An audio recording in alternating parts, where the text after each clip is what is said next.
Internet monitoring group net blocks के मुताबिक Iran में हुकूमत की जानिब से नाफिज करदा इंटरनेट बंदिश अपने 26वें दिन में दाखिल हो गई है और 600 घंटों की हद अबूर कर चुकी है। नेट ब्लॉक्स का कहना है कि इस इकदाम के बायस ईरान के लोग बैनुल अक़वामी नेटवर्क से कट गए हैं।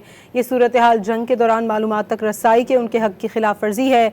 कुछ ईरानियों को वक्फे वक्फे से इंटरनेट तक रसाई हासिल हो रही है। Internet monitoring group net blocks के मुताबिक ईरान में हुकूमत की जानिब से नाफिज करदा इंटरनेट बंदिश अपने 26वें दिन में दाखिल हो गई है और 600 घंटों की हद अबूर कर चुकी है।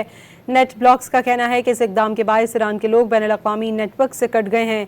ये सूरत हाल जंग के दौरान मालूमात तक रसाई के उनके हक की खिलाफ वर्जी है। कुछ ईरानियों को वक्फे वक्फे से इंटरनेट तक रसाई हासिल हो रही है।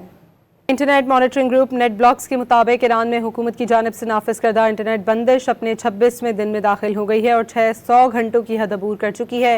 नेट ब्लॉक्स का कहना है कि इस इकदाम के बायस ईरान के लोग बैनुल अक़वामी नेटवर्क से कट गए हैं।